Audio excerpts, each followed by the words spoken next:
அக்னியில் பிறந்து ஐவரம் மணந்தின் அருமை கண்ணே ஆசிர் பெரு எழுந்திரு. அப்படி இருந்தாலும் நீ எப்படி இருக்கணும் தெரியுமா?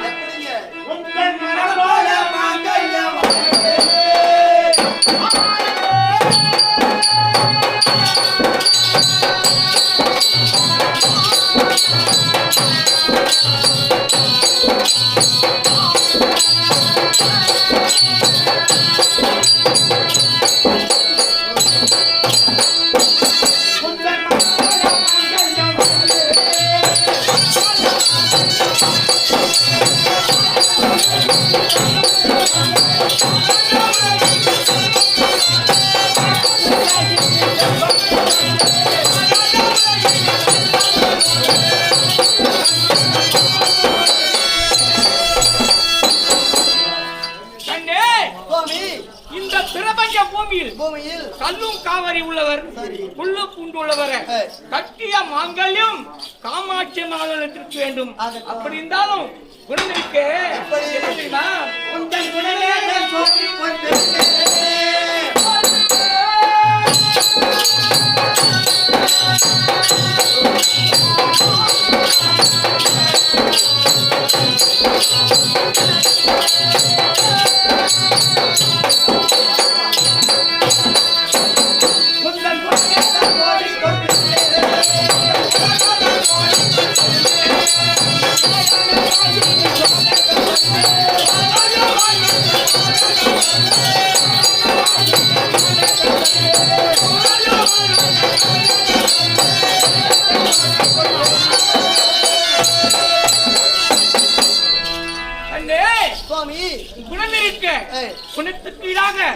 கோடி பொன் பெற்று ஏற்கினாலும் உன் குலத்துக்கு ஈடாது. அப்படி இருந்தாலும் நீ எப்படி இருக்க வேண்டும்?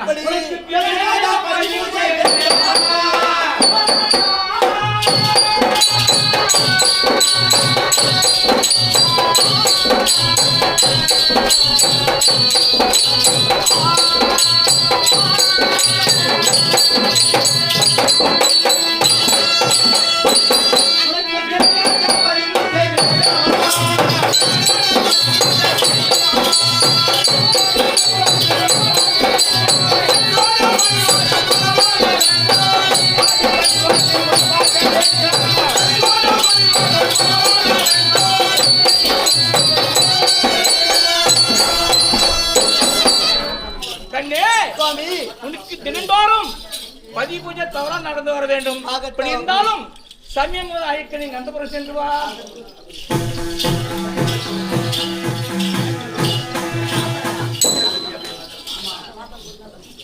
தம்பி மகளே, அருமையன் தம்பி மகளே,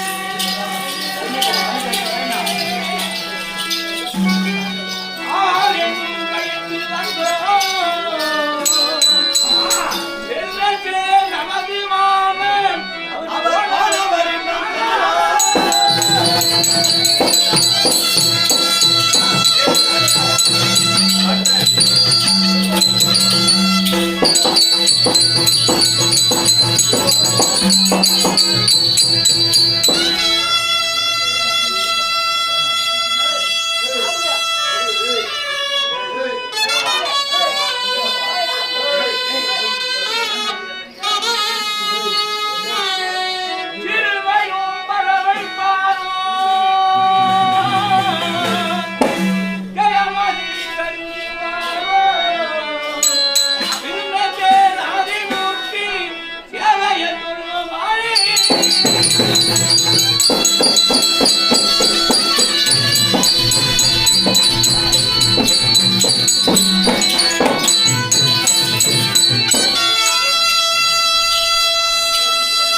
நாடுகளால் துறந்தோம்.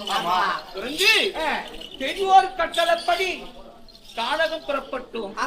கானகம் புறப்பட்டு ஆண்டவ அனுகத்தால் 12 வருஷம் குறைத்தோம். ஓராண்டு அஜ்ஞாதவாசம் கழித்தோம். விரடால் விடப்பட்ட உபலாயம் வந்து தங்கினோம். தங்கி உங்களுக்கு தெரியாமல் நம்பி இருக்கப்பட்ட உரு மகாமுனிவரை நம்ம பெரியப்பாடம் நம்ம ராஜ்யத்தை பற்றி தூதாக அனுப்பினேன். சரி, அவர் நாடியில மனதில் எண்ணி நாடான என் மகன் துரிய நாடே, காடாண்ட பாண்டவர் காடே, காட்டம் எரித்த பாகம் நாட்டம் எரிக்கப்படாது என்று மறுத்தூதாக சண்டி மகாமுனிவரை நம்ம அனுப்பினார். பிறகு உங்கள் கருத்து வண்ணம் நம்மளை காக்கும் கடவுளான மாமா கோபாலக்கண்ணனை தூதாக அனுப்பினோம். அவன் நாடு கொடுத்தானா இல்ல மறுத்தானா ஒன்னும் தெரியவில்லை. அதனால் மாமாவை துதிப்போம். மாமா வந்த பிறகு எல்லா தண்ணியும் அறிந்து கொள்ளலாம். அப்படியாக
எங்கும் நிறைந்திருக்கப்பட்ட மேகவண்ணனாகிய கோபால கண்ணன் வந்தேன். மாதவா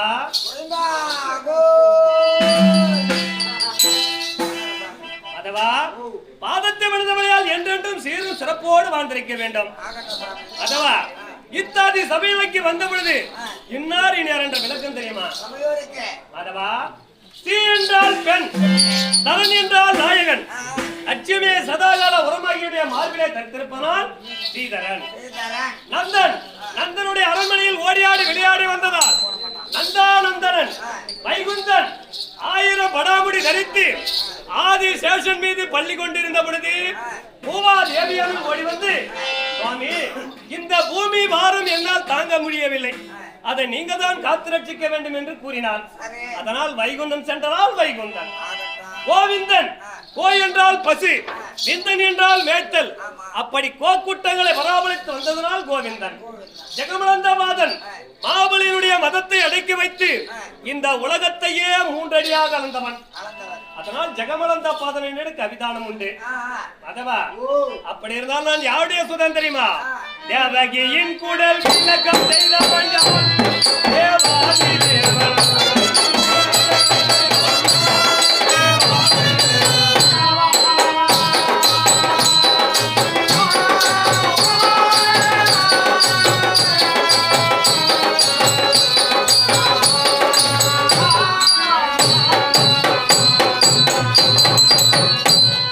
தேவகியின் கூடல் விண்ணக்கம் செய்தவன் யாவன்?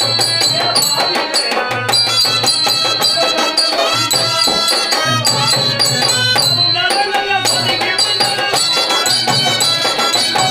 நரநய சதிக்கு விண்ணவன்.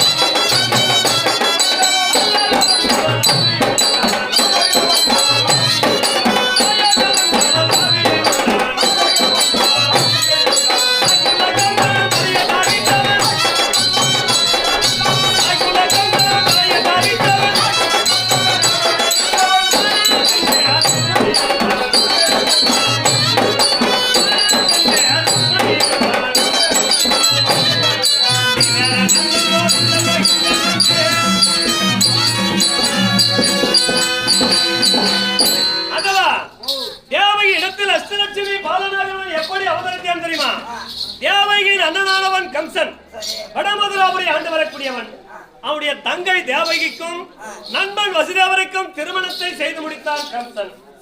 அப்படி திருமணத்தை செய்து முடித்து ஆணவத்தோடு வீதி உலா வந்து கொண்டிருந்தான். அப்புறம் அந்த நேரத்தில் ஆகாயத்தில் ஒரு அசிரி வாக்கு, நானு. அடே கம்சா, உன்னுடைய தங்கையின் திருமணத்தை செய்து முடித்து விட்டு ஆணவத்தோடு வீதி உலா வந்து கொண்டிருக்கிறாய்.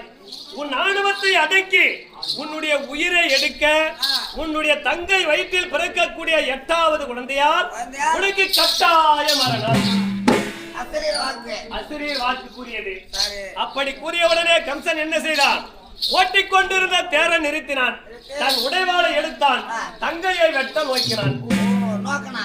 அப்புறம் உடனே வசுதேவர் தடுத்தார். கம்சா, எங்களால் உன்னுடைய உயிருக்கு எந்த ஆபத்தும் கிடையாது. சரி. உன்னுடைய தங்கை வயிற்றில் பிறக்கக்கூடிய 8வது குழந்தையால் உனக்கு ஆபத்து. எங்களை ஒன்றும் செய்ய வேண்டாம் என்று தடுத்தார் வசுதேவர். சரி. உடனே கம்சன் என்ன செய்தான்?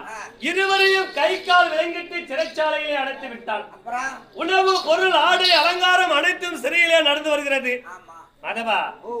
அப்படி இருக்கும் பொழுது சிறையிலே என்னுடைய தாய் தந்தை இருவரும் சிற்றின்பம் கொண்டார்கள். அப்படி சிற்றின்பம் கொண்டு 10 திங்கள் பொறுத்து ஒரு பெண் குழந்தை பிறந்தது. சரி. அந்த குழந்தையை காவலர்கள் கொண்டு வந்து கம்சனிடம் கொடுத்தார்கள். கம்சன் என்ன செய்தான்? இந்த குழந்தையை வளரவிட்டால் பின்பால் நம்முடைய உயிருக்கு ஆபத்து. ஆபத்து. இந்த குழந்தையை வளரவிடக் கூடாது, இப்பொழுதே கொல்ல வேண்டும் என்று அந்த குழந்தையினுடைய காலை பிடித்து கரகர கரகர ஆகாயத்தில் வீசிருந்து தன் உடைவாளை நேராக பிடித்தான். அப்புறம் அந்த குழந்தையானது வாளின் மீது பட்டு 2 பிளவாக போய் இறந்து விட்டது. சரி. அதவா இதே போன்று 6 குழந்தைகளையும் வெட்டி எறிந்து விட்டான் கம்சன். 6 குழந்தை விட்டுட்டான். முடிந்தது. அடுத்தது 7வது குழந்தையாக என் தாய் வயிற்றிலே கருகலைக்கப்பட்டது. சரி. 8வது குழந்தையாக இந்த மேகவண்ணனாகிய கோபாலக்கண்ணன் அவதரித்தேன். எந்த நேரம் தெரியுமா? அப்படியே. ஆவணி மாதம் அஷ்டமி திதி சரி. ரோகிணி நட்சத்திரம் கிருஷ்ணபட்சம் என்கிற நேரம். இரவு சுபதினம் 16 மணி 55 நிமிடம். அந்த நேரத்தில் கரத்திலே சங்கு சக்கராயுதத்தோடு 32 லட்சணத்தோடு அழகாக பிறந்தேன். அதவா அப்படி பிறந்ததும் என்னுடைய தாய் தந்தை இருவரும் என்னை பார்த்து மனவேதனைப்பட்டார்கள். சரி. ஏனென்றால் இதுவரை பிறந்த குழந்தைகளை அனைத்தும் ஒன்றிவிட்டான் கம்சன். கம்சன் கொன்னுட்டான். 8வதாக பிறந்திருக்கக்கூடிய குழந்தை ஆண் குழந்தை 32 லட்சணத்தோடு அழகாக இருக்கிறது, இதையும் கொண்டு விடுவானே என்று மனவேதனைப்பட்டார்கள். ஆமா. அதவா அந்த நேரத்தில் நான் என்ன செய்தேன் தெரியுமா? தந்தையே, என்னை பற்றி கவலைப்பட வேண்டாம். என்னை எடுத்து ஆயர்பாடியில் இருக்கக்கூடிய யசோதானந்தன் அரண்மனையில் வைத்துவிட்டு அங்கே இருக்கக்கூடிய பெண் குழந்தையை கொண்டு வந்து இந்த இடத்தில் வைத்தால் நான் உயிர் பிழைப்பேன் என்று கூறினேன். அதற்கு தந்தை என்ன கூறினார்? நாங்களோ சிறையிலே அடைப்பட்டிருக்கிறோம், கை கால் அணைத்து விளங்கிட்டு இருக்கிறது, உன்னை எப்படி அப்பா நான் ஆயர்பாடி கொண்டு செல்ல முடியும் என்று கூறினார் தந்தை. தந்தையே, என்னை வாரி அனைத்து உங்கள் கரத்தில் பிடியுங்கள், அனைத்து விடுபடும் என்று கூறினேன். சரி. அதே போன்று தந்தை என்னை வாரி கையில் அணைத்ததும் கையிலிடப்பட்ட விலங்குகள் அனைத்தும் உடைக்கப்பட்டது. உடனே தந்தை என்ன செய்தார்? ஒரு சிறிய கூடை ஒன்று கொண்டு வந்தார்.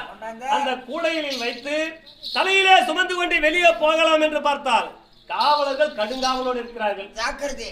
அவர்களுக்கு ஒரு வழி செய்தேன். மூதேவி அழைத்தேன். அனைத்து காவலர்களுக்கும் தூக்கத்தை கொடுக்க செய்தேன். காவலர்கள் அனைவரும் தூங்கி விழுந்தார்கள். அந்த நேரத்தில் தந்தை தலையிலே சுமந்து கொண்டு வெளியே போகிறார். அதவா அப்படி வெளியே போகும் பொழுது அமைதியாக போக கூடாது, என்ன பண்ற? சத்தத்துடன் போக வேண்டும் என்று என்ன செய்வேன் தெரியுமா? ஊரை சுத்தி தோட்டம் வச்சிருக்கானே. என்னத்துங்க சத்தம் வருதுங்க? ஏய் மாதவா, வருணனை அழைத்தேன். இட்டியும் வளையமாக கேட்டேன். ஆமா. அப்படி அந்த மழையிலே நினைந்து கொண்டு வெளியே போகிறேன். அந்த மழையானது எப்படி பொழிகிறது? பூமழையாக பொழுது என்னை ஆசீர்வாதம் செய்கிறது. அந்த மழையிலே நினைந்து கொண்டு போகிற நேரத்தில் ஆதிசேஷன் பார்க்கிறார். பகவான் குழந்தை உருவம் எடுத்து மழையிலே நினைந்து கொண்டு போகிறார். அவர் மழையில் நினையக்கூடாது என்று 5 தலை நாகமாக படம் எடுத்து எனக்கு குடையாக கொண்டு வருகிறார். அப்படி குடை கொண்டு போகும் தருவாயில் ஆறும் தண்ணீருமாக அதிகரித்து ஓடுகிறது. கங்காதேவி பார்த்தால் அண்ணன் வருகிறார், அவருக்கு வழிவிட வேண்டும், அவருடைய பாதத்தை வணங்க வேண்டும் என்று எப்படி வருகிறாள் கங்காதேவி? அலையாக அடித்து வந்து பாதத்தை தொட்டு தொட்டு தொட்டு வணங்கினார். அப்படி வணங்கி வழிவிட்டு ஓங்கினார் கங்காதேவி. இரவோடு இரவாக எங்கே சென்றார்? ஆயர்பாடி சென்றார். யசோதா நந்தனும் அரண்மனையிலே உறங்கி கொண்டிருக்கிறார்கள். அந்த நேரத்தில் அங்கு இருந்த தொட்டிலில் என்னை வைத்துவிட்டு அங்கே இருக்கக்கூடிய பெண் குழந்தை எடுத்துக்கொண்டு அதே இரவோடு இரவாக வடமதுராபுரி வந்து சேர்ந்திருக்கிறார். காலை சூரியன் உதயமானது. சிறையிலேயே குழந்தையின் அழுகுரல் கேட்டது. காவலர்கள் ஓடி வந்து அந்த குழந்தையை கொண்டு சென்று கம்சனிடம் கொடுத்தார்கள். கம்சன் என்ன செய்தான்? இந்த 8ஆவதாக பிறந்திருக்கக்கூடிய பெண் குழந்தை நம்மை கொல்வதா? இதையும் இப்பொழுதே கொல்ல வேண்டும் என்று அந்த குழந்தையுடைய காலை பிடித்து ஆகாய மார்க்கமாக தூக்கி எறிந்து தன்னுடைய உடைவாளை நேராக பிடித்தான். அதவா அந்த குழந்தையானது வாளின் மீது பட்டதா? கிடையாது. விஸ்வரூபம் எடுத்தது. ஆகாயத்திற்கும் பூமிக்கும் நின்றது. அடே கம்சா, என்னை கொல்ல உன்னால் முடியாது.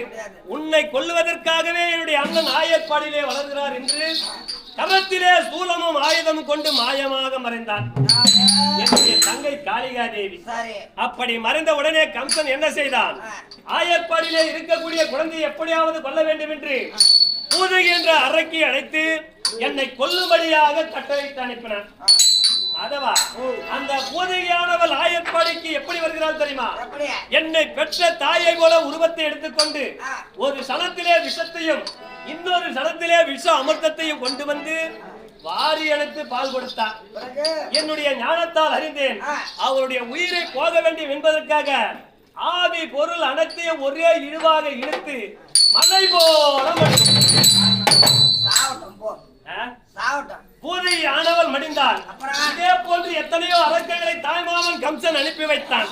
அனைத்து அரக்கர்களையும் அடித்தேன். கடைசியில் தாய்மாமன் கம்சனையும் கொன்றுவிட்டேன்.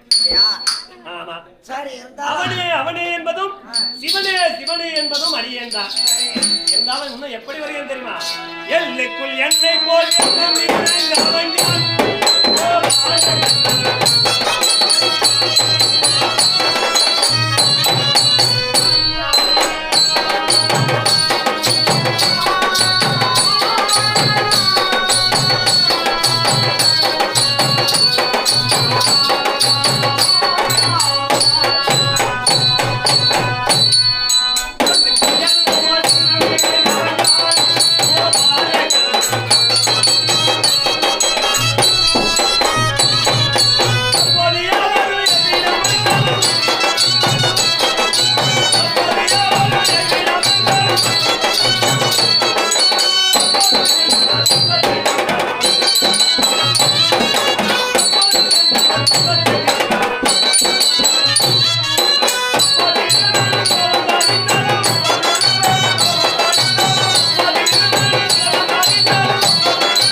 எண்ணெய் என்பார்கள். ஆமா. ஆனால் ஒரு எள்ளுக்குள் எவ்வளவு எண்ணெய் நிறைந்திருக்கிறதோ அதே போல் எங்கும் நிறைந்திருக்கக்கூடியவன் கோபாலக்கண்ணன். சரி.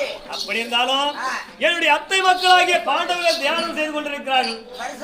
தரிசனம் கொடுக்கணும், புறப்பட.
சேமத்தோடு வளர்ந்திருக்க வேண்டும் என்று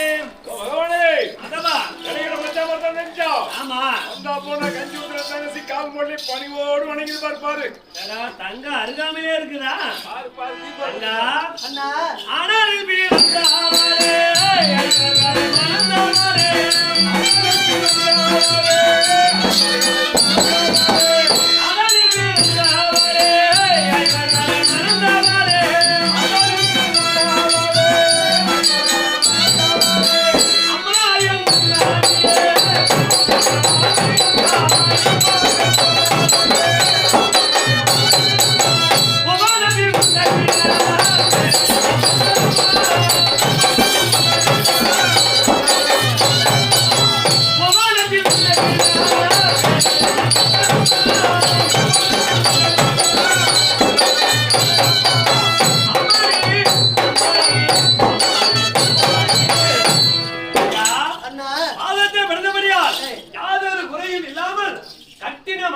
காமாட்சி மாங்கல்யம் போல் நிலைத்து நிற்க வேண்டும். ஆகட்டும் அண்ணா. ஆகட்டம்மா.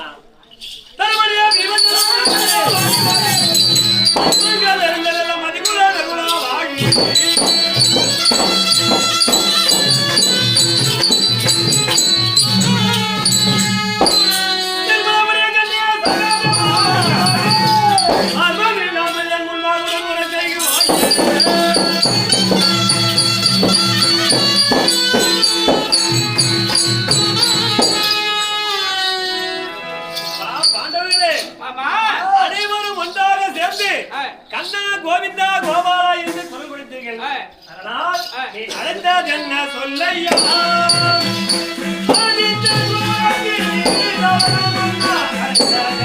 சொல்லையா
பாண்டவர்களே, ஆமா. அனைவரும் சேர்ந்து கண்ணா கோவிந்தா என்று குறை கொடுத்தீர்கள். அதனால் ஓடிந்து வந்து விட்ட என்ன காரணம், எதற்காக என்ன நடத்த தருமா? மாமா வாய் தருமா?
மாமா வாய் தருமா? எங்களுக்காக வேண்டி துரியோதன தூதாக சென்றாயே, உம்மை கண்டு நீதி நேரியோட வாவார்த்தை ஆடினானா, வாதமிட்டானா என்று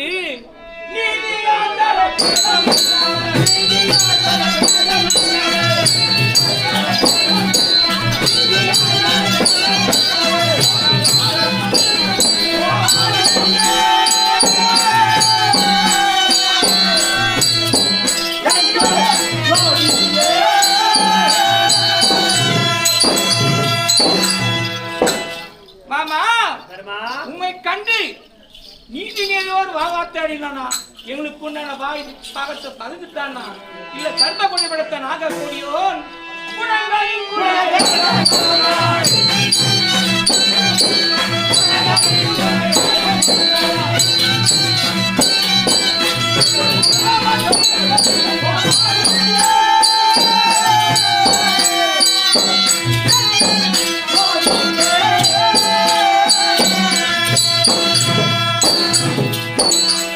மாமா சர்வபடித்த நாகக்கொடியோ எங்களுக்கு நான் ராஜ்யத்தை கொடுத்தானா இல்ல மறுத்தானா என்று சாத்தகமான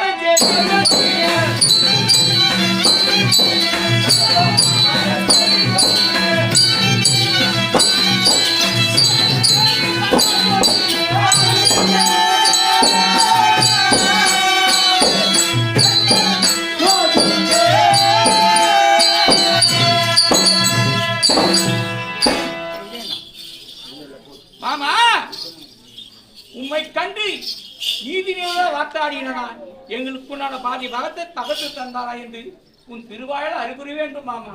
வாய் தருமா? மாமா பாண்டவர்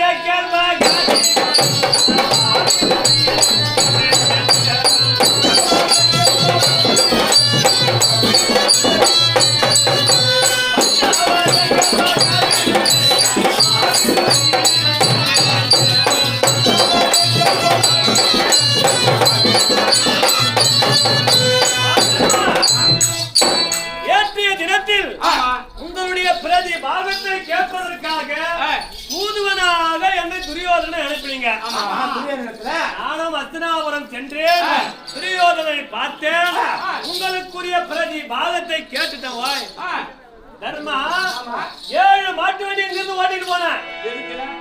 எதுக்கு? நாடு வாங்கிட்டு வரா. அவன் நாடு கொடுத்த உடனே அந்த 7 மாட்டு வண்டியில நாட்டை தூக்கி போட்டுனேன். இப்பதான் வெள்ளூர் கூட்டு ரோட்டை வந்துங்குது மாட்டு. கத்திரிக்கா மூட்டியா இல்ல கடலை மூட்டியா? என்ன ஓய்மா போவான்? நாடு மாட்டு வண்டி ஏற்றிட்டு வரேன் எப்படியா? மாட்டு வண்டி ஏத்த முடியாதா?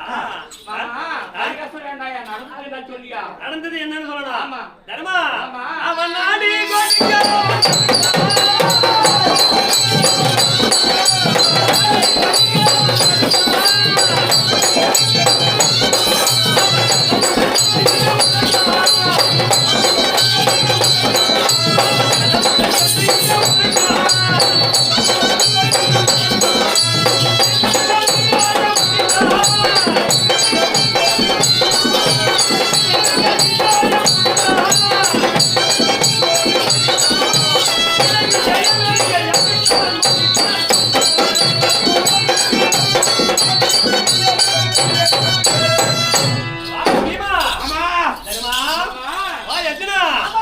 துரியோதனன் நாடு ஒடுக்கவில்லை, சண்டைக்கு கை வந்து வந்துட்டான். வாய் சண்டைக்கு கை வந்து கொடுத்துட்டான்.